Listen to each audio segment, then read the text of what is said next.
वनस्पतीशास्त्र विषयाच्या सर्व विद्यार्थ्यांचं मी प्राध्यापक डॉक्टर कैलास बगडाने, प्राध्यापक प्रमोद शेलार सर आणि आपले प्रयोगशाळा परिचर मिस्टर सचिन चोरगे आमच्या सर्वांच्या वतीनं तुमचं सगळ्यांचं स्वागत।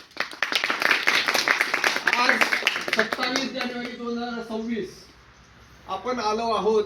कालकाई माता हे एक सॅक्रेड गुरु आहे की ज्याला मराठीमध्ये आपण देवराई असं संबोधतो। तर या सहलीनिमित्त आपण तुम्ही इथं आलात, तुमचं खूप खूप अभिनंदन।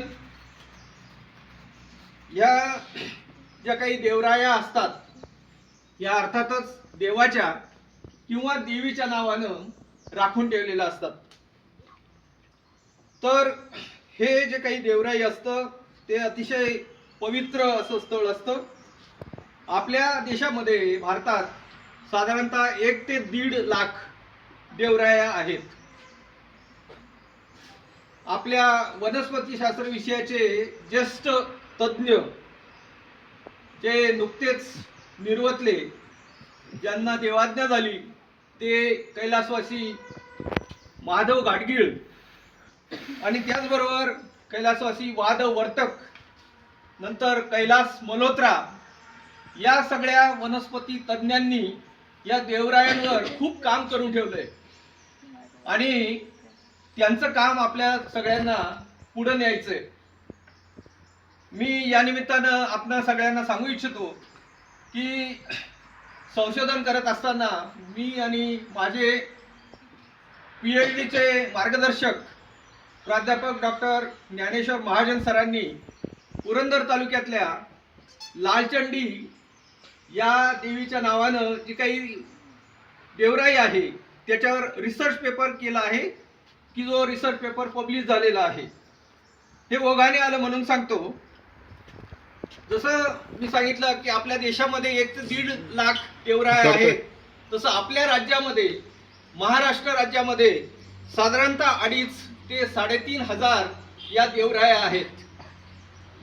विशेषतः या कोकणामध्ये आणि पश्चिम घाटातल्या ज्या काही देवराया आहेत त्या अतिशय सुपरिचित आहेत, सुप्रसिद्ध आहेत आणि त्या अतिशय या देवराया एक प्रकारे श्रीमंत आहेत।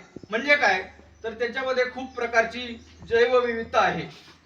या देवराया खूप समृद्ध आहेत आणि म्हणून अशा देवरायांमध्ये कुठल्याही प्रकारची शिकार करण्याची परवानगी नसते, म्हणजेच मज्जाव असतो।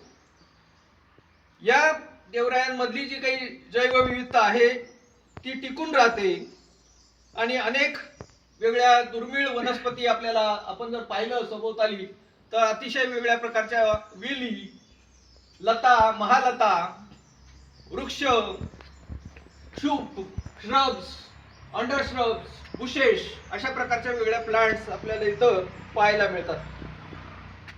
या देवरायांमुळे अनेक फायदे होतात। या परिसरामध्ये जे काही जलाशय आहेत तर ती जलाशय टिकून राहतात, पाण्याचा साठा राहतो।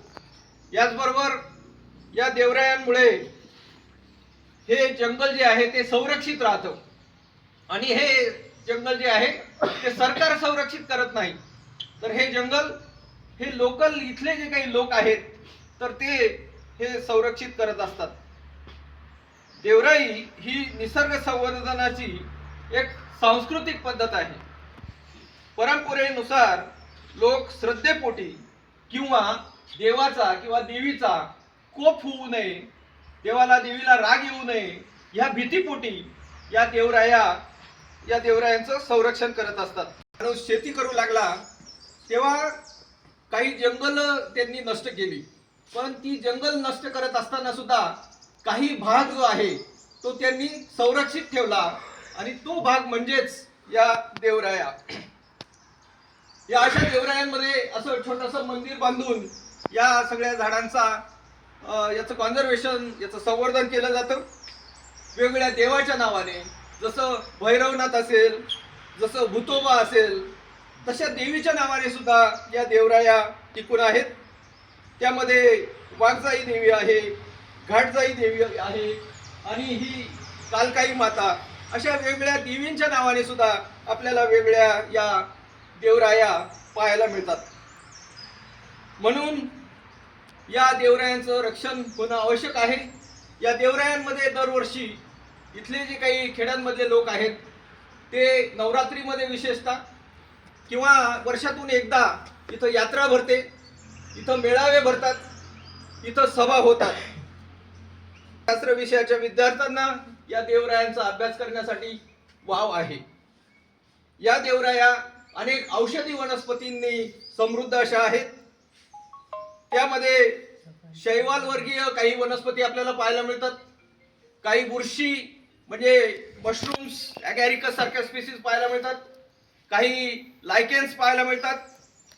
काही ब्रायोफाइट्स, मॉस, काही टेरिडोफाइट्स, फर्न्स किंवा नेचे, काही जिम्नोस्पर्म्स, जसं इथं निटम आहे.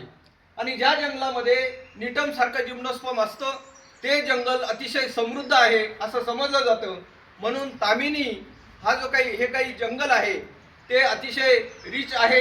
It is one of the mega diversity centre in our country. याचा जर भूभाग विचारात घेतला तर 1 एकरापासून 100 एकरापर्यंत हे वेगवेगळ्या देवराया या पसरलेल्या असतात. विशेषतः हिरडा, बेहडा, नंतर सीतेचा अशोक, अर्जुन, पिंपळ, कवट, बेल अशा या वेगळ्या असे हे वेगवेगळे वृक्ष या देवरायांमध्ये किंवा देवरायांच्या अवतीभोवती आपल्याला पाहायला मिळतात. तर सुरुवातीला उल्लेख केल्याप्रमाणे आपण इथं आलात आणि देवराया जाणून घेण्याचा अतिशय प्रामाणिक प्रयत्न केलात त्याबद्दल पुनश्च एकदा आपलं अभिनंदन. आज आपण मनोमनी प्रार्थना करूया, शपथ घेऊया की मी या देवरायांचं रक्षण करण्यासाठी चांगला प्रयत्न करीन, खारीचा वाटा उचलेन.